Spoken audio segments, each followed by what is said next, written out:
Yo, Tafadhol. udah. Boleh mulai? Ya. Aku mulai ya. Mulai weh. Bismillahirrahmanirrahim. Assalamualaikum warahmatullahi wabarakatuh. Waalaikumsalam Warahmatullahi wabarakatuh. Waalaikumsalam warahmatullahi wabarakatuh. Selamat pagi anak-anak. Bagaimana kabarnya? Alhamdulillah. Alhamdulillah. Baik ya. Nah, mari sebelum pelajaran ini dimulai, alangkah lebih baiknya kita berdoa terlebih dahulu agar pelajaran yang kita pelajari pada pagi hari ini dapat bermanfaat untuk kita semua dan mendapat keberkahan dari Allah Subhanahu wa taala. Mari berdoa mulai. Bismillahirrahmanirrahim. Rabbi billahi rabba wa bil islami dina wa bi Muhammadin nabiyya wa rasulah. Rabbi zidni ilma warzuqni fahma. Amin. Nah,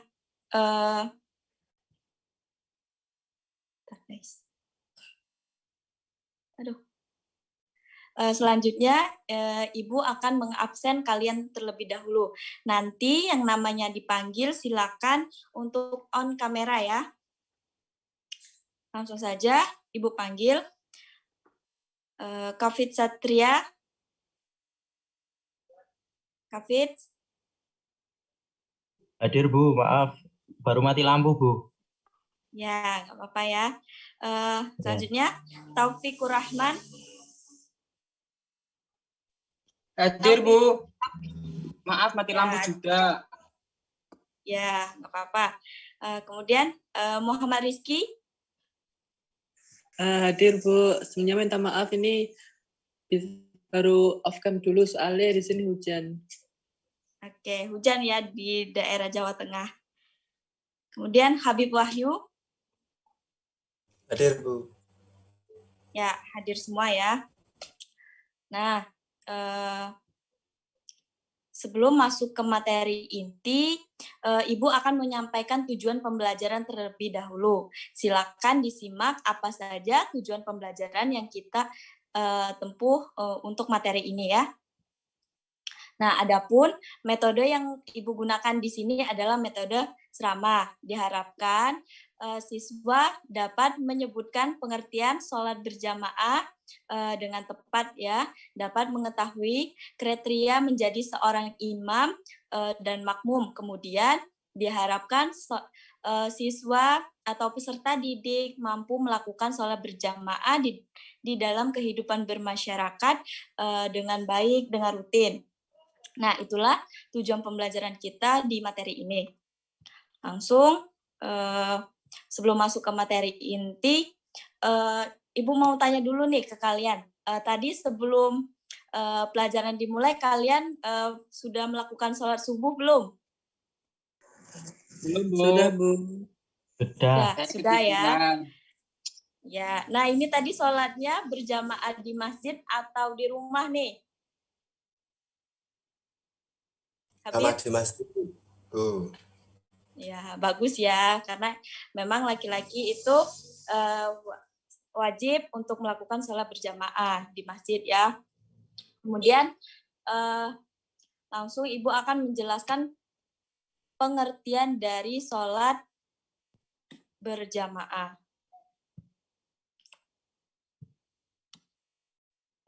Pengertian sholat berjamaah.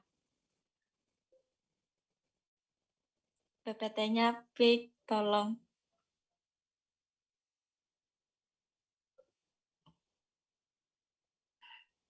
Nah, masuk ke pengertian sholat berjamaah. Sholat merupakan rukun Islam yang kedua. Sholat diibaratkan seperti tiangnya agama. Nah, jadi sholat ini adalah bagian terpenting di dalam agama Islam ya, sama seperti halnya dalam bangunan rumah ada pondasi. Nah, itu bagian terpenting dari dari bagian rumah. Kemudian pengertian sholat berjamaah. Berjamaah menurut bahasa artinya bersama-sama. Sholat yang dilakukan lebih dari satu atau dua orang. Nah, semisal kalian dengan temannya berdua, nah itu sudah boleh melakukan sholat berjamaah ya, karena sholat berjamaah itu dilakukan lebih dari satu atau dua orang. Kemudian pengertian makmum dan imam. Apa itu pengertian imam? Imam artinya orang yang memimpin sholat. Sedangkan pengertian makmum itu artinya orang yang mengikuti imam. Nah, hukum dari sholat berjamaah adalah sunnah muakkad. Artinya sangat dianjurkan. Selaras dengan hadis Rasulullah Shallallahu Alaihi Wasallam yang artinya sholat berjamaah itu lebih utama dibandingkan sholat sendirian sebanyak 27 kali. Ingat, sebanyak 27 kali. Jadi sangat besar ya ininya perbandingannya. Jadi jangan malas-malas untuk melakukan sholat berjamaah. Mengerti? Mengerti, Bu. Ya, Gus. Kemudian mungkin di sini ada yang bertanya, Bu, kalau saya mau menjadi seorang imam, apakah ada kriteria tertentu untuk menjadi seorang imam? Nah, tentu ada ya kriteria untuk menjadi seorang imam. Satu, itu dilihat dari ilmu agamanya. Nah, ilmu agamanya ini baik atau tidak. Kemudian dilihat dari fasih membaca Al-Qur'annya. Ini dilihat dari panjang pendek pembacaannya, makhrajat hurufnya itu dilihat. Kemudian 3, dilihat dari akhlak dan penampilannya. Dilihat dari akhlak. Nah, akhlaknya itu baik atau tidak, sopan atau tidak, itu dilihat. Kemudian dari penampilannya, dilihat dari cara berpakaiannya. Itu dilihat bersihnya, rapinya. Itu dilihat juga ya, karena tidak mungkin kita sebagai makmum memilih imam yang penampilannya buruk, kusut. Nah, itu tidak mungkin ya. Kemudian yang keempat, ini yang paling penting, berniat sebagai imam. Nah, kalau kalian berniat menjadi seorang mau menjadi seorang imam, maka itu diniatkan dari hati kalian agar apa yang kalian inginkan itu tercapai dengan maksimal, tercapai dengan baik ya. Nah, kemudian adapun kriteria untuk menjadi makmum. Lanjut, next. Nah, kemudian kriteria menjadi makmum. Tentu tetap ada ya kriteria untuk menjadi makmum. Yang pertama itu tetap berniat menjadi makmum. Kemudian 2, mengikuti gerakan imam. Nah, mengikuti gerakan imam. Misal nih, kalian mau melakukan sholat berjamaah dan kalian mendapati sholat berjamaah itu imam telah sujud. Nah, jadi kalian sebagai makmum tetap harus segera melakukan sujud. Niat, takbiratul ihram, dan langsung sujud. Ya, pokoknya apapun gerakan imam, kalian langsung ikuti. Kemudian ketiga, jaraknya tidak boleh terlalu jauh. Nah, jaraknya tidak boleh terlalu jauh. Misal, imamnya di masjid dan kalian di rumah, kalian mau melakukan sholat berjamaah. Itu tidak boleh ya, karena hukumnya itu tidak sah, kejauhan jaraknya. Kemudian lanjut ke posisi imam dan makmum ketika sholat. Nah, ini ketika makmumnya 1 orang, maka posisi imam di depan dan di saf kedua itu makmum. Ini berdirinya berdekatan ya.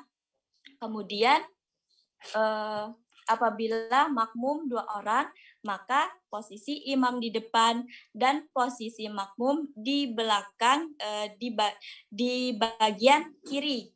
Ingat, di bagian kiri. Kemudian apabila makmum lebih dari 2 orang, maka posisi imam di depan dan makmum mengisi saf di belakang. Nah, untuk saf perempuan itu di belakangnya barisan anak laki-laki kecil, baru saf perempuan ya. Kemudian orang yang tertinggal dalam melakukan sholat berjamaah ini disebut dengan masbuk. Masbuk artinya tertinggal. Nah, itu tadi orang yang tertinggal atau terlambat saat melakukan sholat berjamaah. Kemudian syarat menjadi masbuk itu ada 2.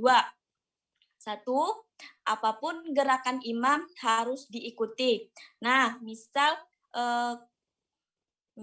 kalian mendapati imam tadi itu di gerakan sujud, kalian harus segera mengikuti ya. Tetapi ini tidak terhitung 1 rakaat, karena 1 rakaat itu hanya dihitung sebatas ruku. Kemudian 2, wajib mengganti rakaat yang kurang selepas salam. Misal kalian sholat berjamaah, sholat zuhur. Nah, ini kan 4 rakaat. Nah, kalian mendapati di rakaat ketiga, jadi 2 rakaat sebelumnya itu kalian wajib mengganti selepas imam salam.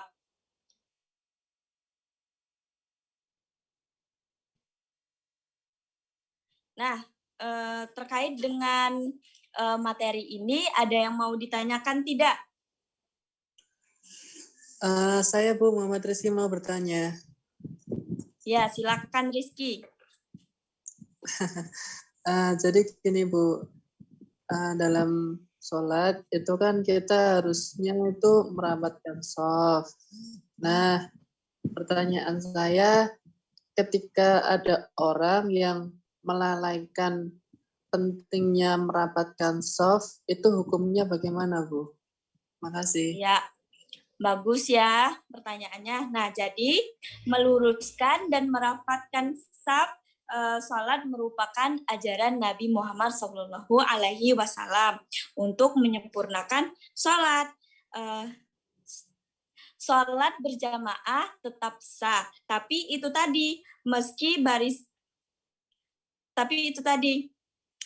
ia menjadi kurang sempurna. Artinya nilai dari pahala melakukan sholat berjamaah itu tadi menjadi berkurang.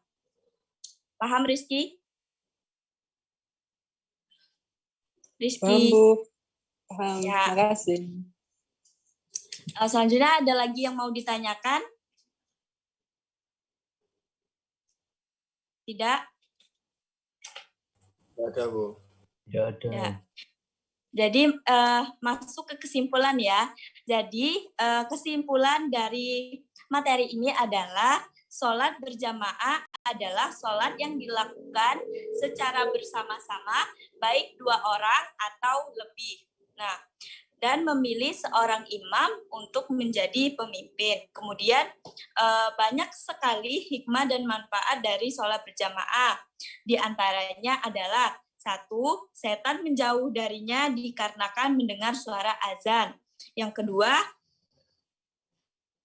berharap amin yang diucapkan berbarengan dengan aminnya imam dan aminnya para malaikat. Ketiga, terhitung di sisi Allah sebagai pahala dan ganjaran baginya.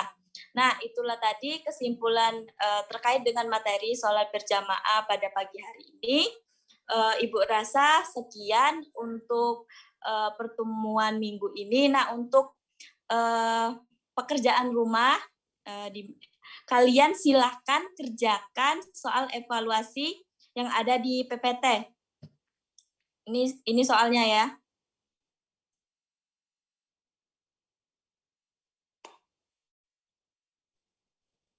Nah, nanti dikerjakan dan silakan langsung dikumpulkan melalui WhatsApp ya. Ibu rasa sekian untuk materi minggu ini. Ibu akhiri. Wassalamualaikum warahmatullahi wabarakatuh. Waalaikumsalam. Waalaikumsalam warahmatullahi wabarakatuh.